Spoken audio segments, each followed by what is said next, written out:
Assalamualaikum warahmatullahi wabarakatuh. Alhamdulillah, alhamdulillahirabbil alamin. Asyhadu an la ilaha illallah wa asyhadu anna Muhammadan abduhu wa rasuluh. Allahumma sholli ala sayyidina Muhammad wa ala ali sayyidina Muhammad, amma ba'du.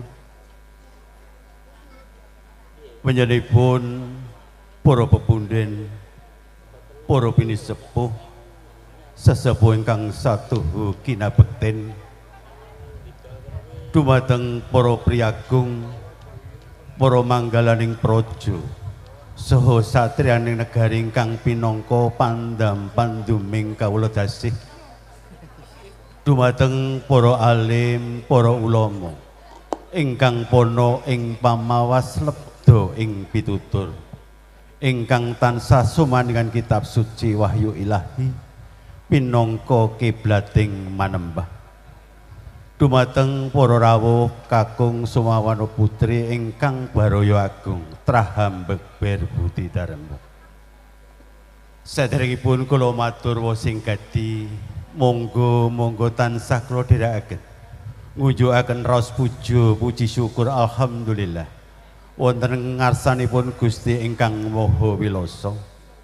Ing kalenggan enjang siang punika panjenengan dalah kula tasih pinaringan karahayon, katentreman, kasugengan saha kawilujengan. Mugi-mugi darmane ngasepuh tansah kasalira tumanduk dumateng panjenengan sedaya. Dumateng para rawuh kakung Sumawana putri ingkang tansah kinurmatan. Ing mriki kula piniji silih sarira saking panjenenganipun Bapa Suyadi saha Ibu kinen matur wonten ngersa panjenenganipun Bapa Joko Surasa saha Ibu Wahyuni. Langkung kunjuk dumateng panjenenganipun Bapa Marsana sarjana agami pinangka silih sarira saking panjenenganipun Bapa Surasa saha Ibu. Ingkang sepisan Bapa Suyadi saha Ibu Sriwidadi ngaturaken salam taklim kunjuk dumateng Bapa Joko Surasa Ibu Wahyuni kanthi wasilah assalamualaikum warahmatullahi wabarakatuh.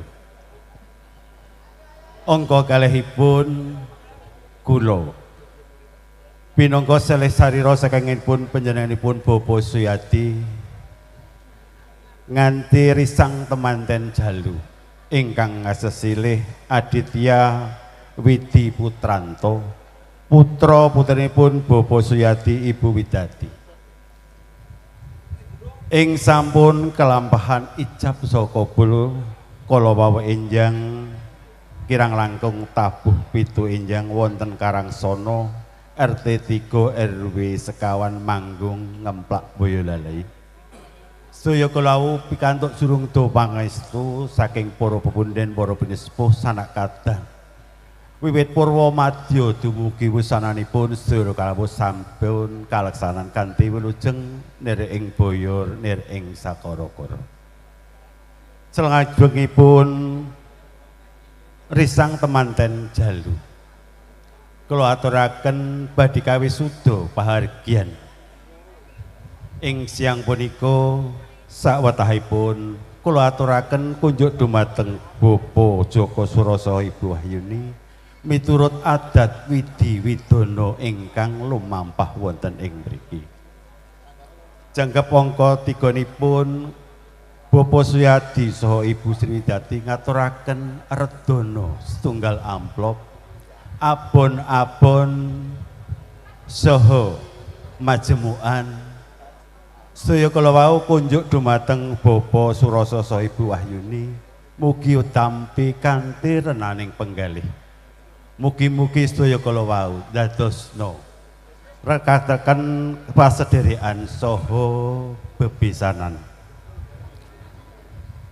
Ingkang angka sekawan ambok pilih longgaring bedal mangke dinten Selasa enjang kirang langkung tabuh 9 enjang keluarga ageng Bapa Joko Suroso Ibu Wahyuni kasuwun nglarapaken Sri Atmaja temanten kekalih badhe tepangaken wonten gejigan RT setunggal RW 11 Gagak Sipat saha wontenaken ngunduh mantu mekaten ingkang angka gangsal nggih menika mbok pilih pahargyan ing enjang siang punika sampun paripurna.